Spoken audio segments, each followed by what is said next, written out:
All right, we are live. It is 8 o'clock Eastern time on the day after taxes, April 16th, the day after Stan's birthday and 2 days before Steve's birthday. The DMR Tech Net, we are the 5 of 7 of us. We have April birthdays. Brad's is coming up here in a couple weeks too. So, welcome everyone. This is DMR Tech Net TV, a brand new show we do. We do it on the third Tuesday of every month. And tonight we have our friend Garrett Dow, call sign KD6KPC of RepeaterBook.com. He's going to explain everything about his website and why it's #1 and all the cool things coming. And even better, he's available to answer your questions. So before we get started, Garrett, you've got a website.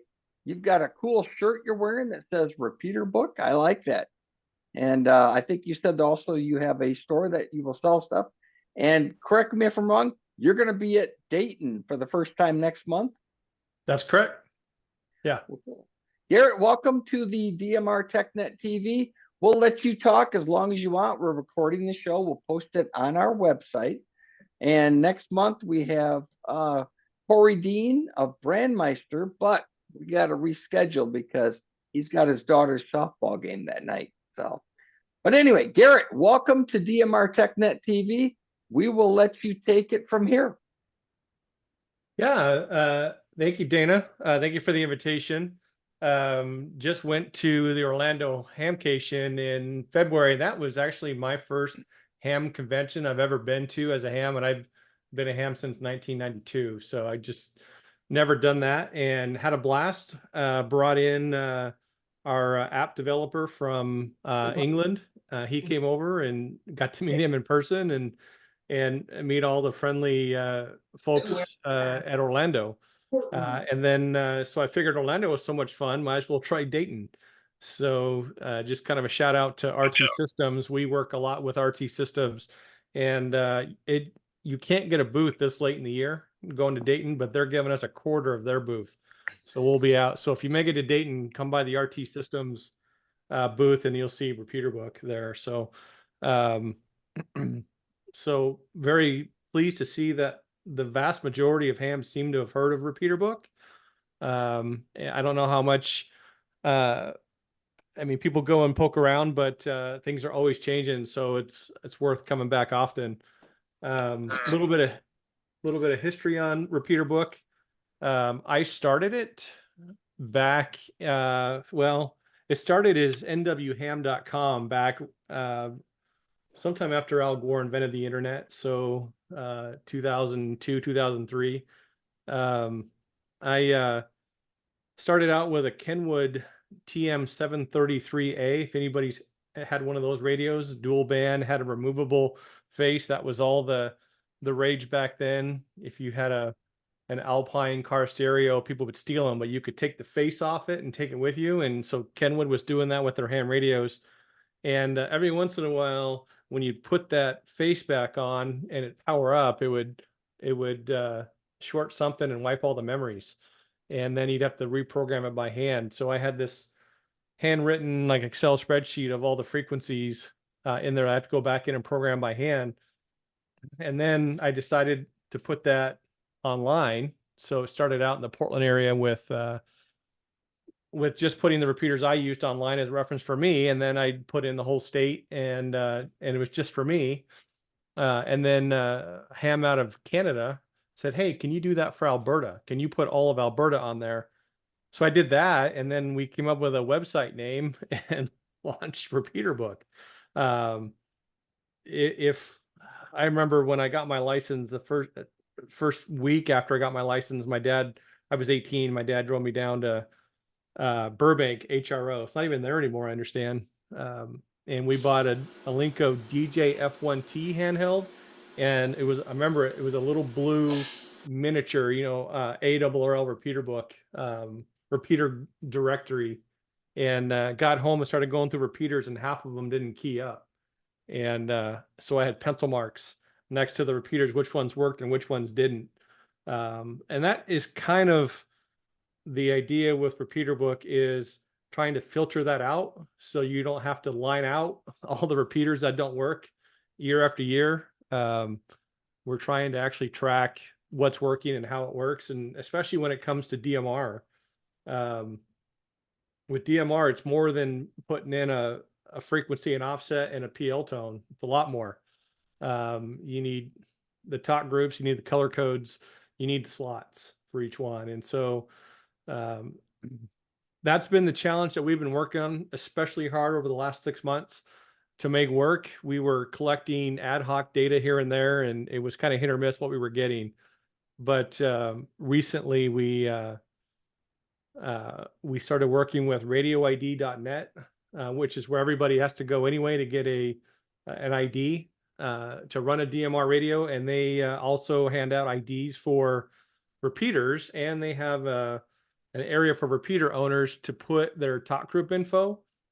And so we figured if folks, repeater owners, would put their data there on radioid.net, which most of them, or not most of them, a lot of them do, we just pull the data from radioid.net so that repeater owners don't have to go to multiple places to get the data. And this seems to be a solution that is much easier for repeater owners to do, one place to go. And then for Brandmeister, we're actually pulling from the Brandmeister .network API, and that will show live what talk groups a repeater is connected to at that moment.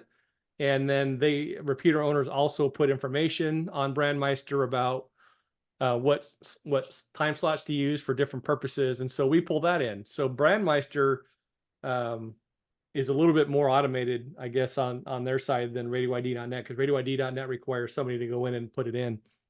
So, and then we have a big group, if anybody's from the Northwest, PNW DMR, Pacific Northwest DMR, over 100 networked repeaters. They send me a CSV file that I import in, and all of their repeaters are completely up to date on RepeaterBook with what the programming is for talk groups, color codes, et cetera, et cetera. So hopefully this is making RepeaterBook a little bit more usable and have accurate information when it comes to DMR. So whenever a repeater owner comes, says, I want to change my talk groups, we ask them to go to radioid.net and update them, and it just comes over. So, so there's an hour's worth of conversation in 5 minutes. Well, that's cool. I actually, we talked to Corey Dean of Brandmeister, and they have a web or a Telegram group. You also have a Telegram group. I don't know if you're aware of it, but I posted a bunch of stuff since our last meeting with you on February 19th. And people said, wow, we're getting activity on here, but you guys can join RepeaterBook on Telegram. So, and I like your website. It's pretty cool. Hey, you want to share your screen, Garrett? You want to show us the website and what's important? What are they looking for? How to use it? Any special features you may have? You can share your screen, or if you want, I can throw it up there, but it's easier if you control it. Are you seeing it? There Yes, it sir. is. All right. So what I guess, let's see. Let me just go back, I guess. All my controls are covered up with the Screen sharing. Yeah. I wonder if you can drag that bar around or something, but all right, let me try that. That didn't mess anything up, did it? No, you're still there. You're fine. I have a 52-inch curved monitor. I just don't know how Zoom handles that. So hopefully we're good. So, so what I did is I just went into Michigan, and in Michigan, there's a feature that has different features, modes. You can click on DMR and just get a look at every DMR repeater in Michigan. So this just goes down the list of all of them if that's what you wanted. Notice it has the frequency, the color code, and the modes that it supports over here. And then IPSC, that's just the term we're using. That's a DMR mark term really for IP Site Connect. But what that means to me in a broader sense is what's basically the master server that it's connecting to, and for sharing talk groups. And so Brandmeister is kind of like that. It's kind of the equivalent to a DMR Mark server. But it looks like in Michigan, you have MI5 group. They probably have their own DMR Mark servers, et cetera, et cetera. So running down the line, and in different areas of the country, you're going to see different groups. And it's handy to know what IPSC they're with, because anything on the same IPSC you can usually talk from one repeater to another repeater in that same group. What do they, is it called MI5, or is MI5 sounds James Bond? Is it Michigan 5? I don't know what that. It's Michigan 5, but Tom, Yeah. N8TJ is going to be the first one of the TechNet team to ask you a question. I'll bet Okay. he'll talk about the MI5 and like the Stutzmanville repeater. Oh, okay. Yeah. So I guess if we click into do you want to ask that question now, or do we want to wait? I can talk now. Well, I mean, that's one of the questions I had. Yeah. Garrett, the first thing that, when I was trying to figure out some questions was, I've been using RepeaterBook since 2002 or whatever. I mean, since I remember the internet coming around and saying, hey, cool. And I remember that little blue book that you were talking about from the IRL. I had a bunch of those too. I might have one still laying around with the thin pages like a Bible. Yeah. Anyway, the problem when I got into DMR was inaccurate information. Or not your fault, but I got a call here just a sec. But not enough information. In other words, there's some repeaters in DMR that are they got a 2-3 mile coverage. They're almost they are just, and so you sit there and think, well, it's right next in the town right over. I should be able to hit it. And so, I thought, well, how do these guys tell RepeaterBook? My whole question was, how do you get the information from, I put up a repeater tomorrow, I got to tell you, right? Well, you said that Brandmeister and things communicates back to you somehow, but that can be confusing. You don't know if it's really a valid entry or not. I've had several. There was a Lake Orion repeater here that finally it ended up with a little red X, but it wasn't working. I tried to connect that thing for a week, and it wasn't my fault. It wasn't there. And so, I really didn't talk to anybody that knew that. But anyway, that's a value for RepeaterBook. I'm not cutting it down, but that's the only place you can get information. The MI5 guys, they don't talk to anybody, I don't think. So but they have, you go on RepeaterBook, and then you go to their link, W8CMN or whatever, Central Michigan Emergency Network, and there is a load of information and everything you'd want to know about DMR. It goes on and deeper, and they keep adding repeaters. But I think they're more on the ball. I'm not sure.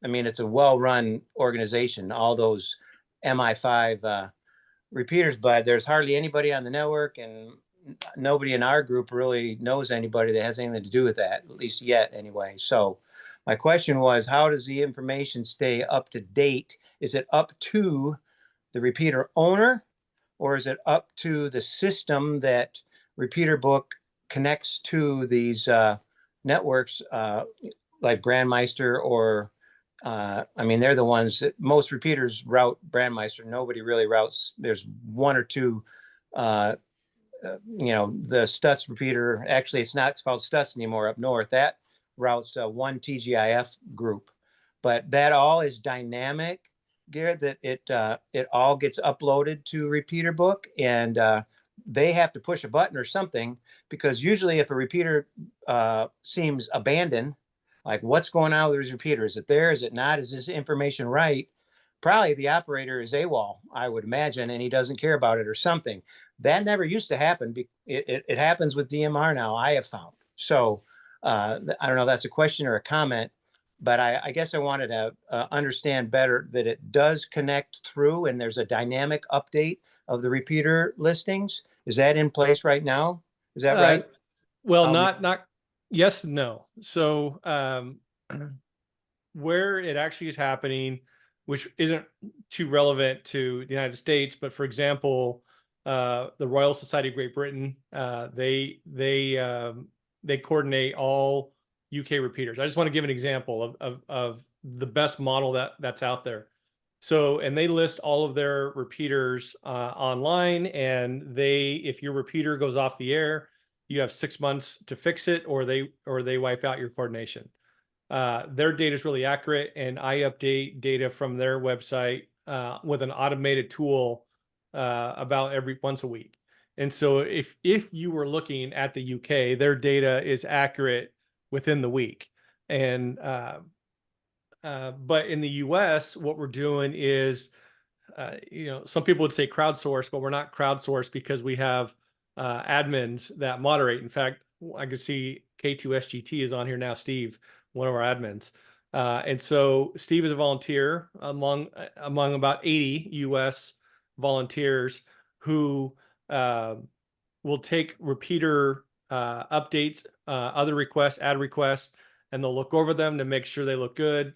Maybe if they can, even test it to make sure it's working, and then list it on the website based on that information. So we encourage repeater owners and users alike to submit data to RepeaterBook, because Brandmeister may list a repeater, but they don't really know if it's on air. They just know the last time a talk group was used.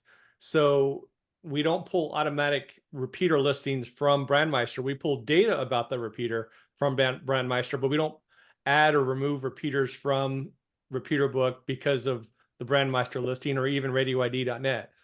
There's another model, Illinois Repeater Association. They're the coordination council for Illinois. We have an MOU, or a memorandum of understanding. They send me all of their repeaters, and we update the Illinois data from their data, and the admin in Illinois is responsible to go through the listings and find the discrepancies between Illinois and us, and it's semi-automated. And so we add and remove repeaters through that. And then if a repeater owner says, hey, my repeater, this or that changed, we have them go back to the ILRA, fix it, and then ILRA pushes the data to us. So Illinois is a good example of a repeater listing that, as far as coordination goes, is accurate. And then we're out encouraging the public, we're doing it ourselves, to check the status of the repeater. That's something that a paper-based repeater directory, or most any other repeater directory you would find online, lacks, is any type of record of if the repeater is actually operational. Now, the way we do that is we encourage our admins to test. We also encourage anybody in the area to test, and we try to make it very easy on the website to report the status. So, okay. Yeah, I didn't know that. I was going to ask you that. So we can report? Because so if you're logged in, and you're going to see a few extra things that I have as an admin to the site, but if you're logged in, you can come down to it says report on air, report off air, or you can even report it unchanged. And so if you used a repeater, and even if it's reported on air, report it on air again and let us know that it's still operational. Because the last time this was reported on air, this particular repeater was, and it could be 2014. And this is a DMR repeater located in Dansville, Michigan. Which is 7 miles from me.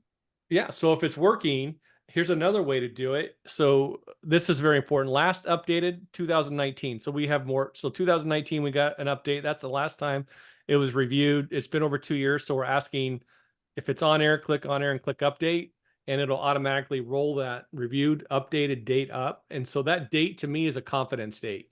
So as of that date, the information we have on there, we believe to be correct. Now, I want to show this DMR ID piece here in the middle. This is correct as of right now, the page load, because it's pulling all of this information here from RadioID.net. So N8OBU is, or W8FSM, one of those two went on to RadioID.net and put this information in there, and we're pulling it from them. So if this data is incorrect, this is coming directly from RadioID.net based on the repeater administrators putting that data into RadioID.net. So the rest of it is us gathering that information and putting it in there, but the DMR information is coming directly from RadioID.net. In that case, on a Brandmeister repeater, and I'm just pulling random repeaters here. This one's a Brandmeister repeater. And so here we go on Brandmeister. This top line here is showing information that the owner put in, K8FJW put into Brandmeister.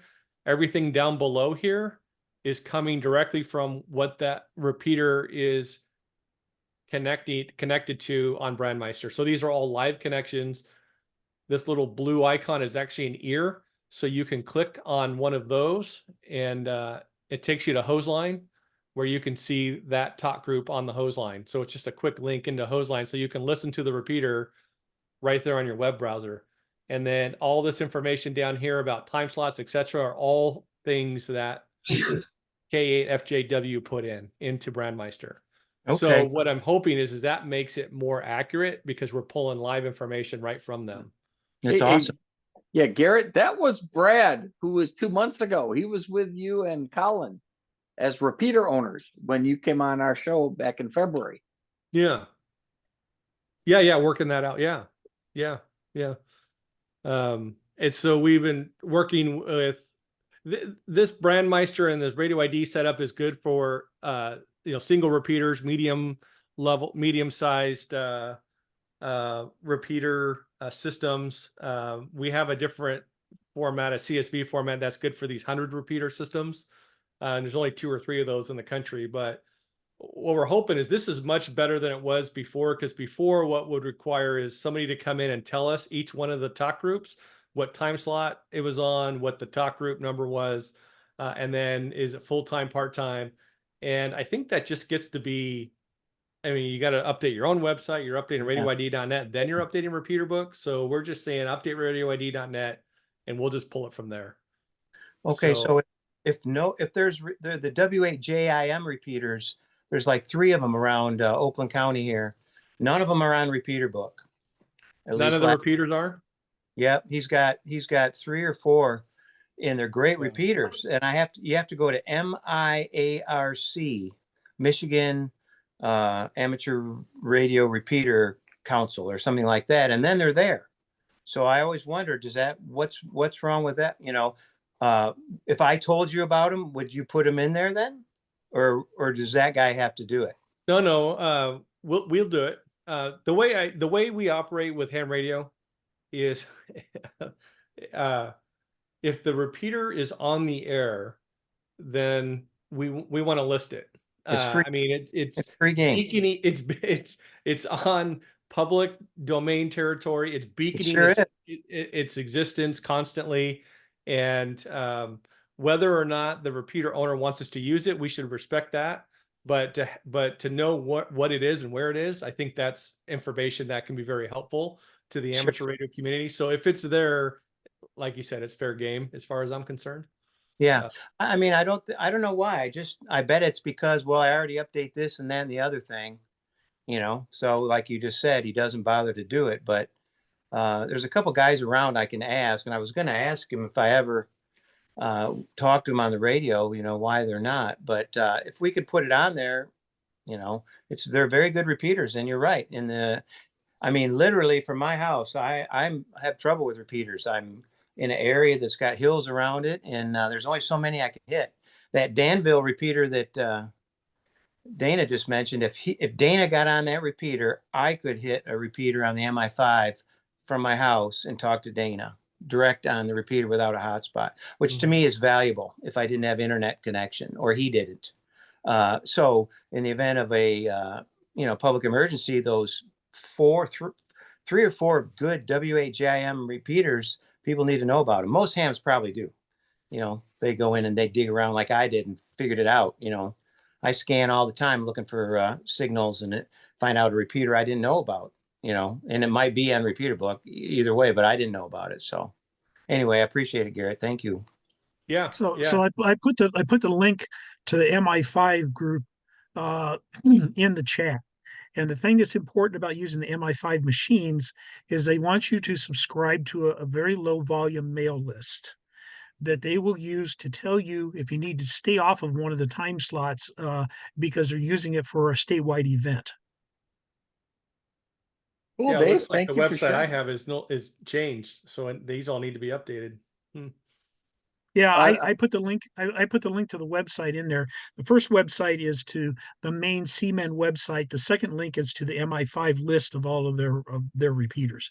And as far as they're concerned, that is the truth proposition there. Nothing that's in the repeater book or any place else trumps what they put up about their own repeaters. So excellent.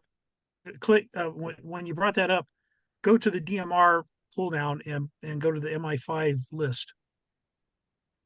Go back to that page that you had up, Oh, this one here? the Seaman, yeah, and Yeah. pull down the DMR pull down where it says, yeah, right there, and that's it. Hit the talk groups, and then if you scroll down, you'll see the list of all the repeaters and the talk groups.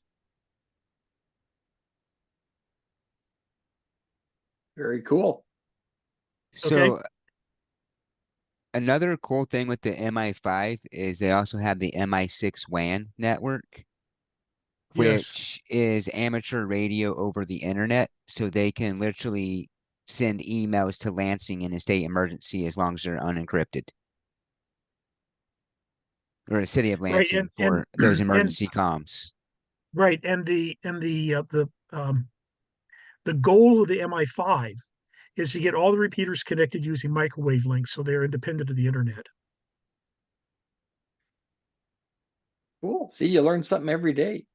Yep. Garrett, I have a question All- kind of like that. It all- says there's 535 repeaters in the database. If you go back to the, you show your map of the US, I clicked on Michigan. You want Yep. to show people how to get there, or if you go to click on Michigan, or you can select the state.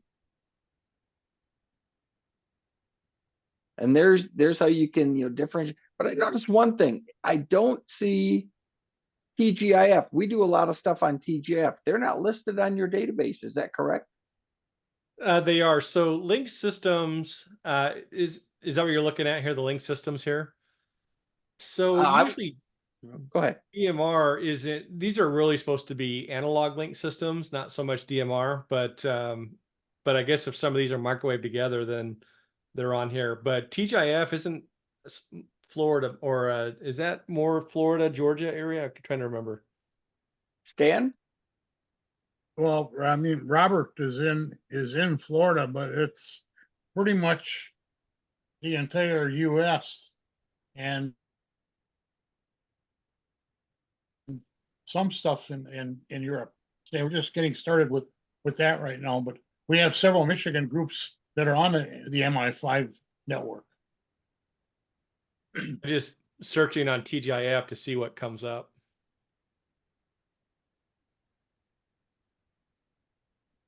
I don't see TGIF even on there. What that? Anyways. Oh, there it is. Ties into Brandmeister and TGIF.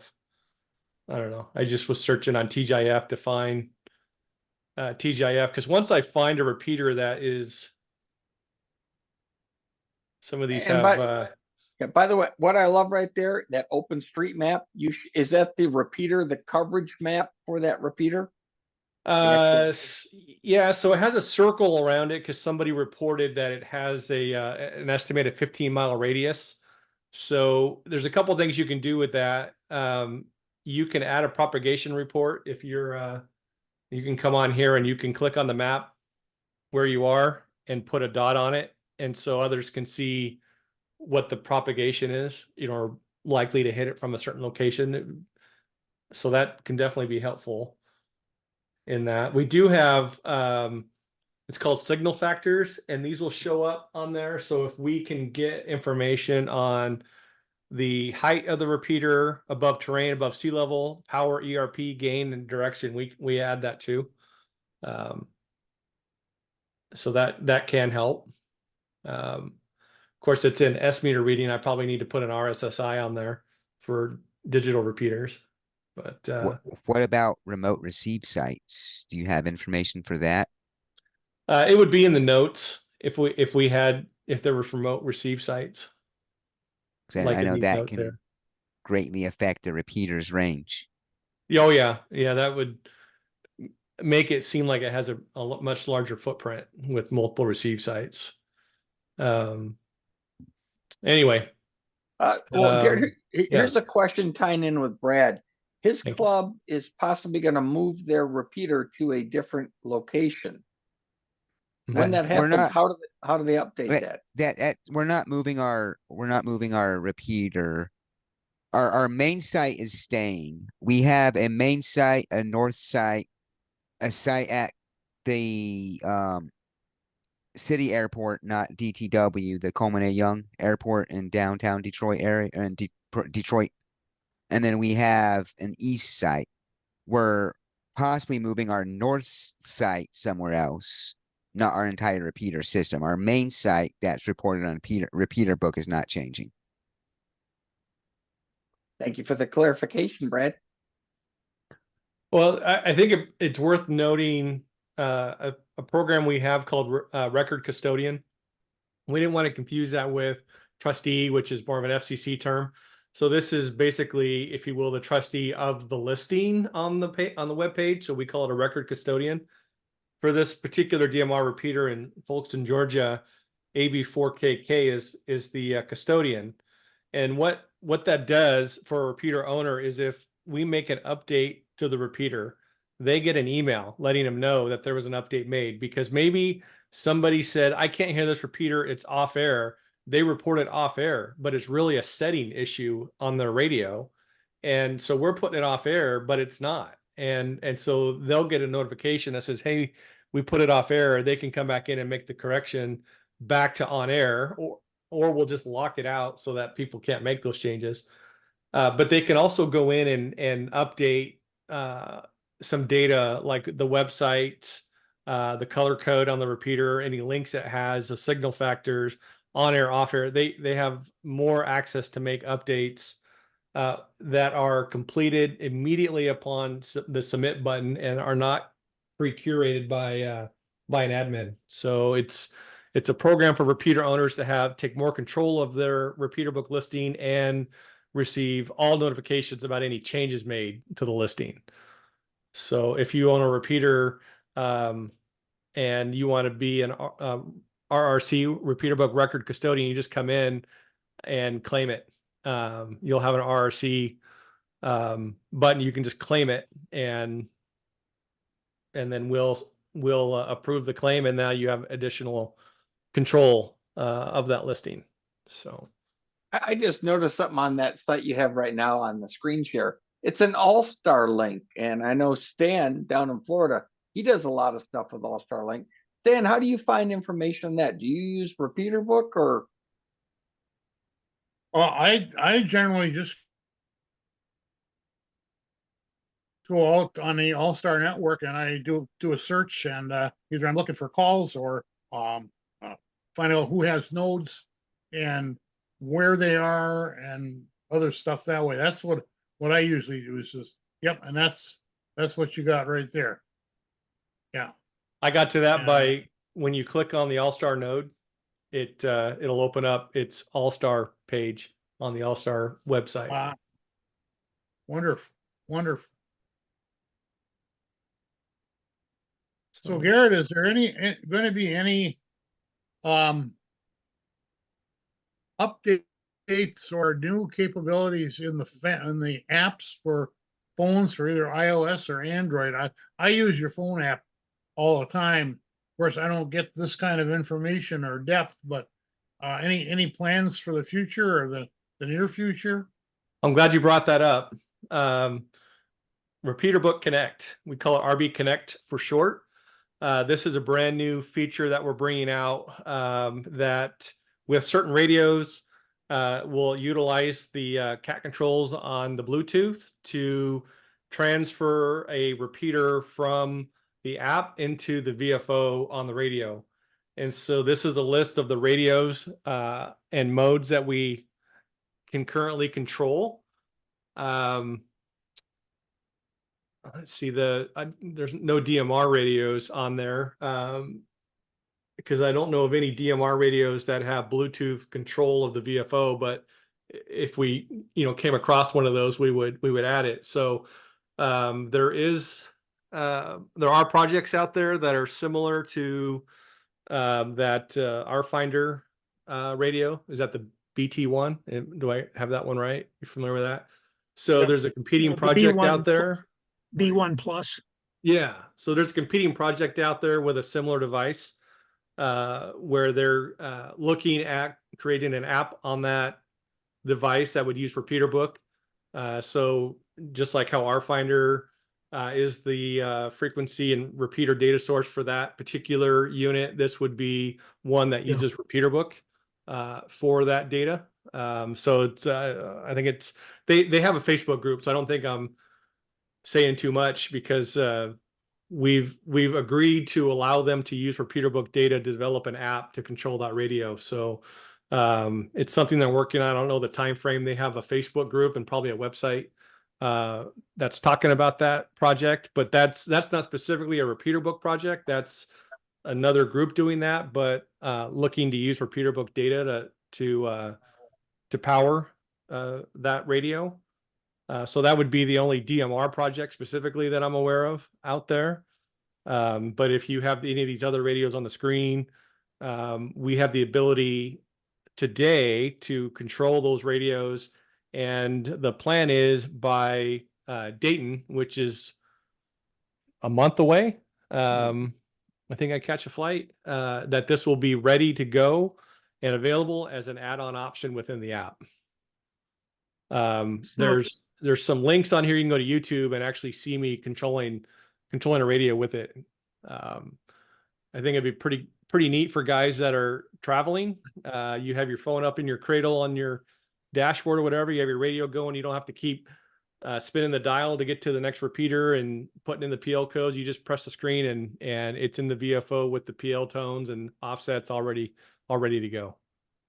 So the Anytone 578 mobile has a Bluetooth connected remote, a handheld, and it's got a keyboard on it. So sounds to me like somebody would be able to hack that.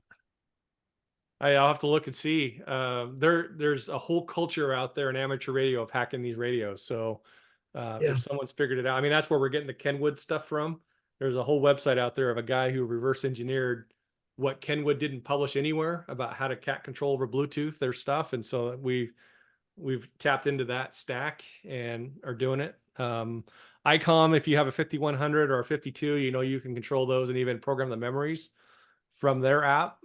We're not programming memories at this time. We're just putting it in the VFO. So an ICOM, they have a pretty good stack. Now, this is only working with Androids right now because Bluetooth on iPhones are pretty locked down. But that looks like something that might open up here for us pretty soon with the latest Bluetooth modules coming out with Apple that they're using. So hopefully we can expand that. But if you have an Android tablet or an Android phone, these radios can operate it can operate these radios as far as, like I said, changing the VFO. Like the ICOM 705 is a D-Star, it's not a DMR. Yeah, I don't have any DMR capable radios on this list. Yeah. So yeah. Same with the Kenwood, it's a D-Star. ICOM 5100, 52. Yeah. I imagine we can probably do the 51 and the 53. I just don't have one to test, but it's probably the same. So what it'll be is you pay an annual app upgrade fee, and any radio you have, it will control. So it's not like you have to buy for each individual radio. Any of them that say Bluetooth module on there would be controllable by the Bluetooth on the device. There's some that say BlueCat, and that's a tethered dongle because like the ICOM 7100 and 9100 don't have Bluetooth. And so there's a module that you plug into the radio that gives it, it's like Bluetooth, but it's over a wire, I guess. It uses the connection from the tablet or the phone to control the radio.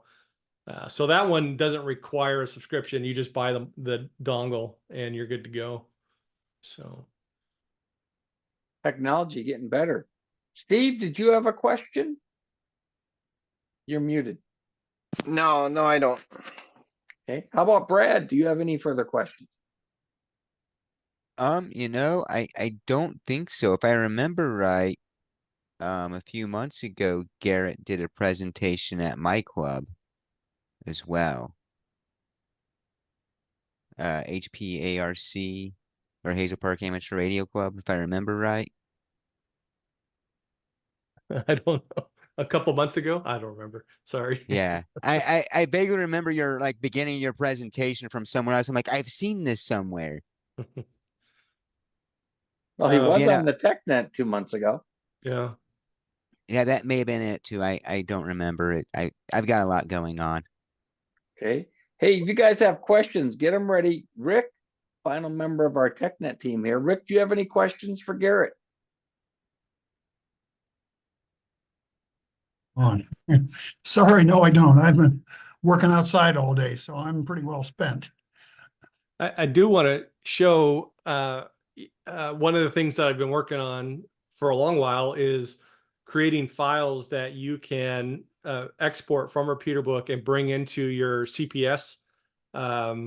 So for example, here's for the Anytone, the D578, sorry, the 868 and the 878 and channel files. So basically, if I do a search on DMR repeaters, or even if it's not just DMR, it's FM and DMR, you can export a file from RepeaterBook that you can then import into the Anytone software, and at least get you started on. Doesn't do everything. It doesn't completely program in all your talk groups, etc., but at least get that repeater listed in the channel file. And then there is a talk group file. So I have a database of all the talk groups I know about, whether it's Moto DMR or Brandmeister, and you can actually export those. And if you want to upload those into your radio, it's set up to do that also. So I keep, and I think RT Systems is now supporting some DMR radios. So I have RT Systems exports also, that if you have RT Systems for a DMR radio or whatever radio you have, you can export from these types of exports into your radio. What We're is playing with the, the Radio Oddity. So Oh, good, yeah, good. the different ICOMs and Yaesu radios. So that should help speed it up. I did a trip recently, 800-mile round trip to Idaho and back, and I have a Yaesu FTM 500. I have 4 FTM 400s, and I made the file in advance that I imported into my radios. So you just put it on a micro SD card, pop it in the radio, and you have basically a new profile with all new repeaters. So if you're traveling from Michigan to Wisconsin and you have a whole different set of repeaters, you just pop in the micro SD card into that radio and tell it to read it, and you've got all new repeaters in your new area where you're at. So for traveling, I think that's really helpful. But what I'm working on is a program where you can save your own favorite repeaters to a list, and then you would be able to export that to whatever programming software that I can support. So I have dozens of radios, and I like to program them the same. You know, channel 1 is channel 1, channel 2, and so with that favorites group that I have, I can export that out to the different radios, and then their personalities are similar as far as talk group programming, as much as the radios will allow. So that's something that's in the works too, that's being tested right now. So Cool. just What trying to other make it new stuff? easier. Yeah, what other new things do you have coming to the website before we take some more questions? Well, the big thing that's happening right now is we're updating all the code to the latest version of PHP, which is making us, I'm having to rewrite the whole thing. So I think the website's going to be faster, but generally, and some of the searches are going to be more robust. I don't know if you've seen, we have a proximity search, and then we also have a proximity 2.0 search. It's kind of split on which ones guys like better. Let's see if I can bring up both of them and explain the differences real quick.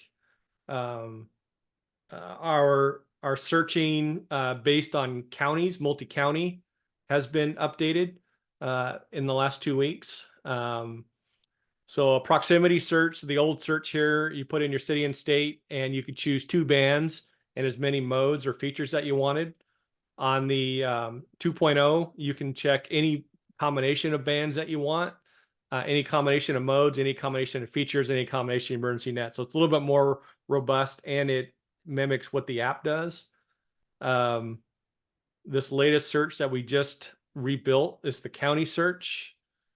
So if you were wanting to search just for repeaters in certain counties, and we'll just go back to Michigan, I can pick whatever counties I want now, and then any bands that I want, any services that I want to use, any emergency nets, confirmed on air, whatever, and send that. So it's just more granular searching that we're making available. And of course, we're building exports for all of these also. We had an admin in Georgia that really loves the county search. He likes to put in about 5 counties around his particular area and run those. And so we built that. It used to be you could put in about 2 counties, but now you could choose as many as you want.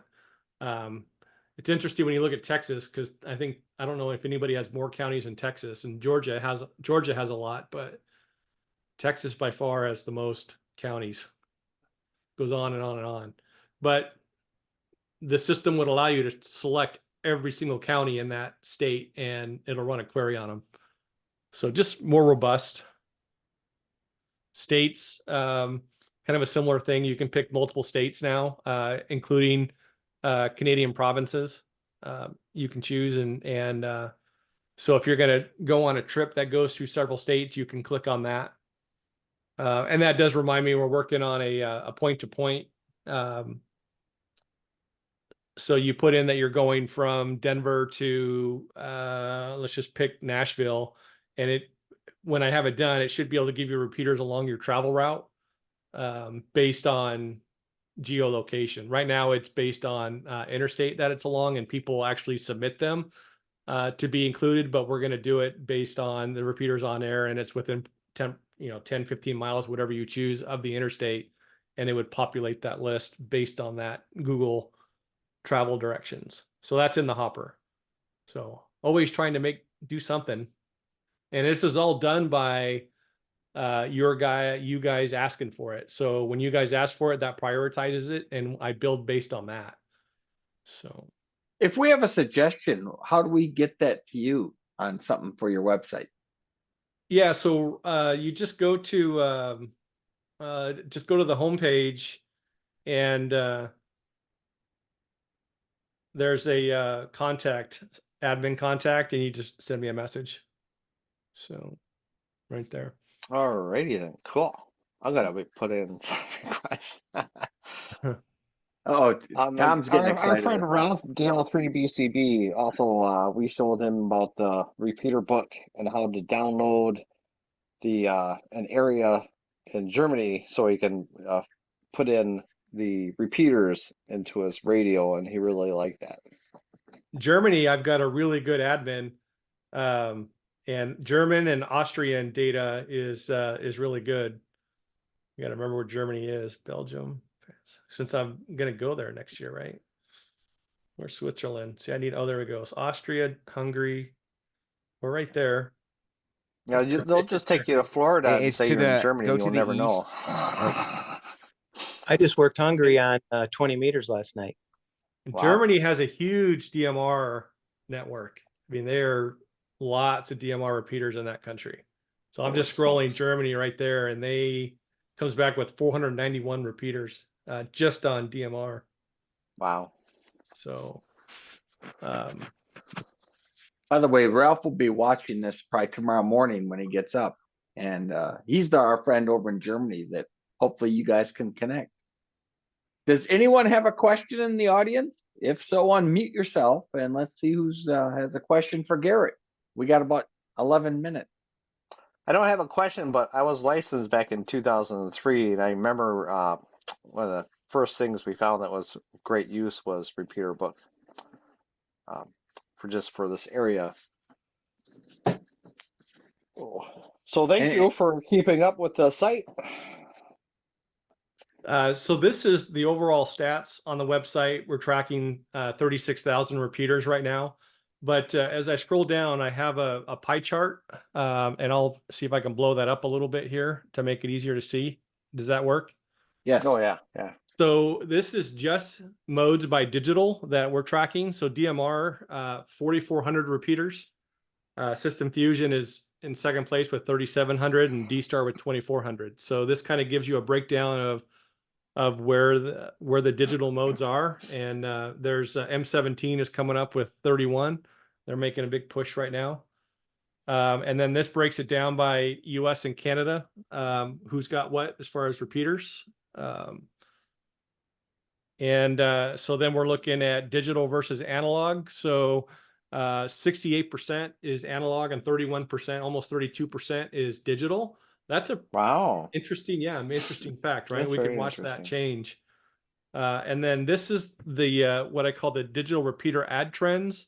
So as repeaters are added, we track them over the course of several months. So this is going back 1 year, and DMR is this red line, and it tends to stay high. So DMR hasn't been a whole lot of adding the last couple months, but more DMR repeaters are getting added. I think we see some System Fusion here. D-Star had a bump here. I think they were selling a bunch of repeaters coming up around Christmas time, and so we see kind of a bump there because they were selling repeaters really cheap.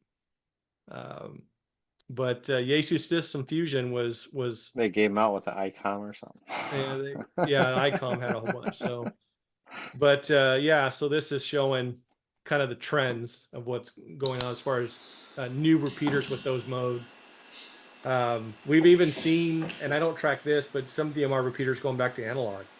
But I don't track the reverse. But and then this shows the trends of how people are exporting data in the last 30 days. So Chirp is pretty big, and You have an API. yes, we do have an API.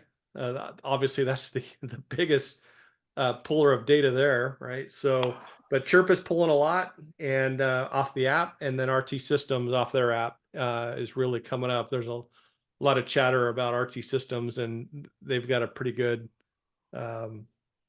array of products handling a lot of radios. So, so it's kind of interesting to watch the trends of who's pulling data, because both Chirp and RT Systems, you can pull RepeaterBook data directly from their software, and that's what those counts are showing. The web count is data coming from the export capability within RepeaterBook that you can then take that file and import it into either Chirp or RT Systems. I don't know any DMR radios that use Chirp. Does anybody use Chirp? I don't use Chirp. Baofeng uses Chirp. Yeah, you want to use it on the Baofeng Baofengs. Yeah, don't use don't use the software that comes with the Baofeng. It has vulnerability, a security problem in it. So yeah, so yeah, almost anybody that has Baofengs turn to Chirp. And if you're a scanner user, I have a couple Unidens. You can actually export out even DMR repeaters out of and put it into a scanner, as my scanner will do DMR. So I scan the entire I just scan, and that's how I find a lot of repeaters. I've got a trailer that I pull, and I run a scanner in it, and the scanner has GPS, and it records all the QSOs. So it tells me the frequency, the access tones, where it was at, and I can hear the conversation. And that's just pulling it from state to state. You pick up more repeaters that way. But it's kind of a fun way to snoop for repeaters. I noticed you also do GMRS. Is GMRS growing? I've been hearing that they are, but other things say ham radio is growing, but I don't know if we see that in the stats. Yeah, so I should probably show that. What I'll show you real quick. So what we'll look at is the registrations that came in today. So I can go into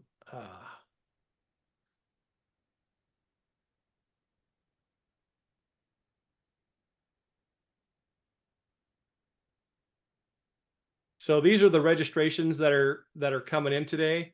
Ham. Wait, look at that second one down. Oh, Hey, the kids. Brad, you're on there.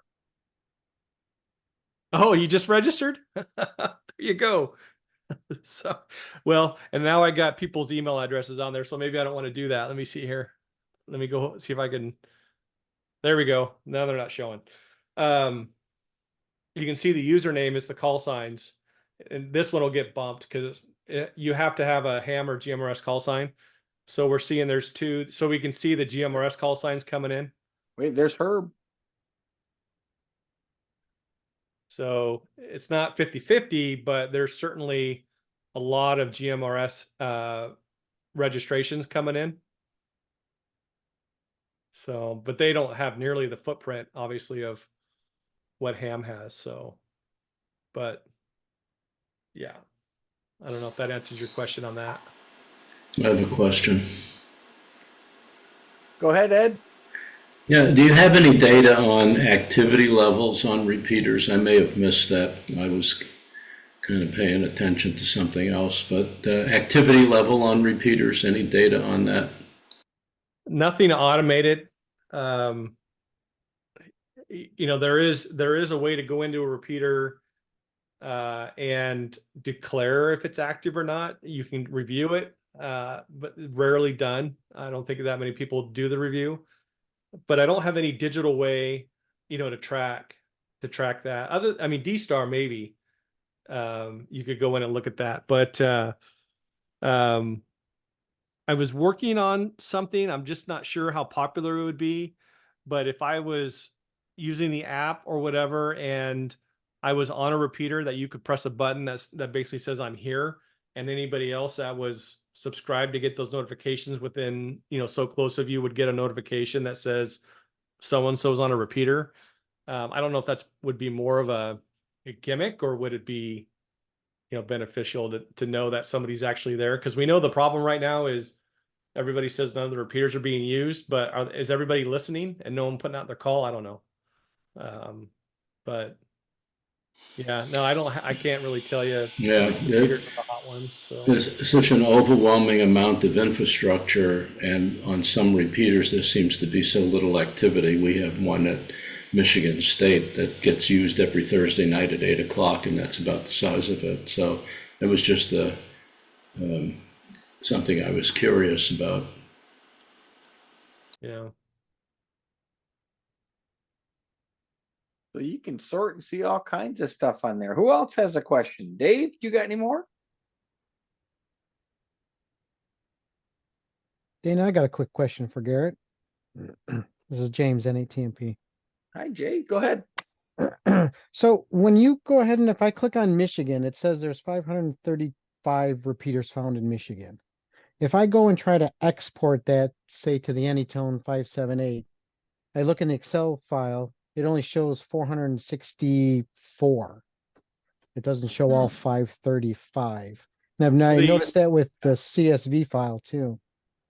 So I'll have to look at it, but the one thing that the CSV shouldn't be filtering anything out, but the Anytone, if it's not within the frequency range of what that radio can handle, I automatically filter it out. But I do have some notes here about some queries, because we're rebuilding all of our queries right now, that some queries are not working perfectly. And yeah, I don't know if you found one. So what search did you do? I just, like, starting from the very beginning, I just clicked on, you know, when I went to North America, I clicked Michigan, and I did it all. So, you know. Yeah. And I thought that's what it was. It was filtering out some of that stuff, because I tried to sort by frequency, and I'm still seeing in the Excel sheet, you know, that comes up, the CSV file that gets exported. I see 29.6. I see the 51s, 52s. So I'm still seeing frequencies that's outside what the Anytone would do. Yeah, I'm double checking them all. We have because we've been rebuilding, some of the exports are still needing a little bit of work. So I'm gonna share the screen on a new file. If it'll let me, actually, you know what I can do is I can pull it right here from the desktop. So we're currently reworking the entire site, upgrading the underlying code base, and you can click on this link to get a Excel sheet that comes up and shows the current status of what's going on. So here's all of our searches that we think are working, the maps that go along with that, and then exporting. And so anything in red is not working right now. Everything in green is deployed. And then I want to go to a confirmed or something that everything is 100% working. So, but we are finding a few bugs because there's so many different points that you can search on that it's hard to test every single combination. And so you may have found a combination that needs just a little bit of work, and it's probably 5 minutes of tweaking and it would be correct. So I have notes I'm working on all that. Just me, I'm just the only programmer, and so going as fast as I can. So I apologize for any issues, but if you're curious about the current status, just click on that and it'll show current status. Yeah, of all the I've searches and been exports. keeping up on this and looking at this and watching this. Yeah, good. So Actually, Garrett, one more thing. When you have a chance, can you share the link to where the supported devices are for the RB Connect you were talking about? yeah, so it's repeaterbook.com, and then it's just /RB Connect. So I can put that in the chat probably. Sure. There we go. And if you are at Dayton, I'll give you give anybody a 4x6 card that has a QR code with this link also. Hopefully it'll be working by Dayton. So that's the plan. Cool. Well, we're actually over our time limit, but I want to thank you for joining us again tonight, 2 months later. It's fun. Love seeing your site, all the changes and the cool stuff you can do with it. And we'll hope to see you next month down in Xenia at the Dayton Hamvention. Sounds And good. hopefully you guys will be down there too. Thank you for everyone for attending. Let me stop recording. If you guys have any other questions, you can ask